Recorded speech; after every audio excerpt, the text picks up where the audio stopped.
हरे Krishna Dhaneshwari easy kitchen को आपण मान को बहुत बहुत स्वागत। आज मु गोटे अँलार बहुत टेस्टी आइटम तैयारी करबी। अँलार कोरा मिठा आचार तैयारी करके देखेबी। बहुत कम तेल रे बहुत सहज रे तैयारी हो जिवो। या मध्ये आपनकर पार्टी को जेमती टेस्ट लागबो से देह पय मध्ये बहुत भलो। एही आचारटी आपण वर्ष सारा स्टोर करके रखे पारिबे। या को खरा रे सुखाइबा दरकार नै। एटा इंस्टेंट रे हे जिवो। बहुत बढ़िया आचार आपण देखि नियंतु अँलार कोरा आचार। एथिपय आवश्यक उपकरण देखि दियंतु। अँला 250 ग्राम। आपण अँला आपनकर अधिक करबार थिले नै परिबे। ओ एथिपय 200 ग्राम चीनी और मसला पय मु पंचफुटण जेमति कि पानमहुरी मेथी और सोरिष अल्प टिके जीरा ए सब गुंड भाजी गुंड कर देछि। गोटे चामच पंचफुटण दरकार और अध चामच हलदी और गोटे चामच लूण गोटे चामच लंका गुंड गोटे चामच सोरष तेल ये सब सामग्री लेके आमर अँलार मिठा कोरा आचार तैयारी हो। अँला गुड़िक प्रथम आम पानी रे सफा के धोईकी पोछिकी रखिदेबा। मु सब अँला धोईकी पोछि देछि। या को वर्तमान आम क्रशर साहाय्य करदेबा। क्रशर जो पटे छोट जाली अच्छी से पटे ही करदेबे। एहीपरि भाव में सब अँला आम प्रथम करदेबा। अँला कर सारा पर मंजी गुड़िक फिंगेबे नहीं। या गोटे कप रे कि छोट ग्लास रे पानी नहीं कि अँला सब मंजी सब से भितर पकईदेवे।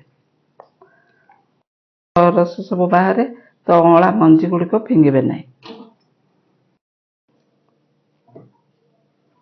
वर्तमान आम गैस ऑन करदेबा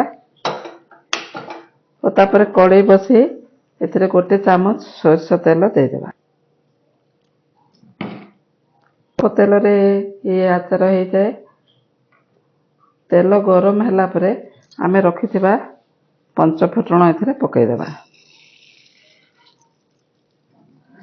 पंचफुटण फुटवा पय छाड़ीदेबा।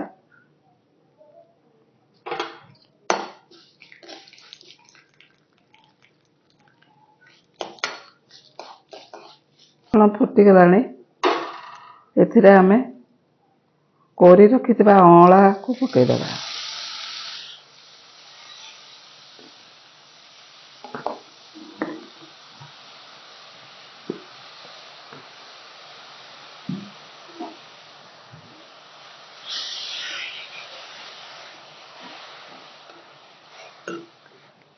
यहाँ को 2 मिनिट ता पानी अंश टिके सुखी जावा पर्यंत टिके घांटी देबा। एथिरे वर्तमान चीनी पकईदेबा।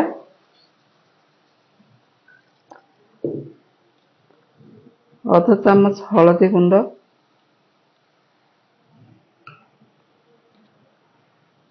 गोटे चामच लूण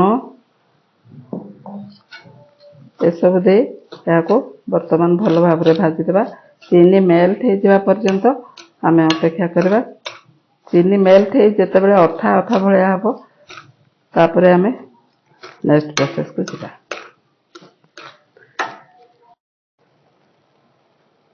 एबे आम रेड चिली पाउडर पकईदेबा। राग आपण को इच्छा अनुसार आपण जितकी खुशी सेतकी पकई पारिबे। और गुंड करके रखिथिबा मसला पकईदेबा। या को आउ किछि समय घांटीबा को पड़िबो। आउ टिके भल भाव रे एटा अठा अठा हो जिवो और पूरा भल चीनी भल भाव रे मेल्ट हेगी आग हो जिवो से पर्यंत आमे या को किछि समय रखिदेबा। देखंतु ए सब पानी मरी के पूरा बढ़िया अठा अठा हो सारलानी।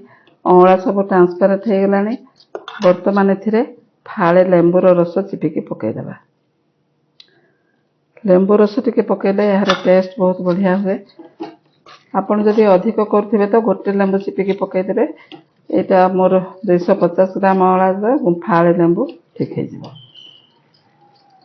वर्तमान आम गैस बंद करिकी या को ठंडा करदेबा।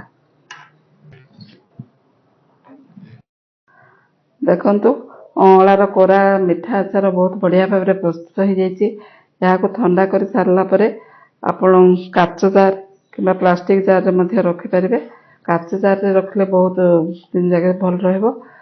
ଆପଣ ନିଶ୍ଚୟ ଅଁଳା ସିଜିନରେ ଅଁଳା ଆଚାରଟି ତିଆରି କରିବେ ଓ ଘରେ ସମସ୍ତେ ଛୋଟ ପିଲାମାନେ ମଧ୍ୟ ଏହା ବହୁତ ଖୁସିରେ ଖାଇପାରିବେ। ଏହା ଦେହ ପାଇଁ ଯେତେ ପାଟି ପାଇଁ ଟେଷ୍ଟ ଆଉ ଦେହ ପାଇଁ ବହୁତ ଭଲ। ଅମୃତ ଫଳ ଅଁଳାକୁ କୁହାଯାଏ। ଅଁଳାର ତ ମୁଁ ବହୁତ ଗୁଡ଼ିଏ ଆଇଟମ୍ ତିଆରି କରିଛି। ତ ନେକ୍ସଟ ଟାଇମ୍ରେ ଆହୁରି ଅଁଳାର ରେସିପି ଆପଣମାନଙ୍କୁ କରିକି ଦେଖେଇବି।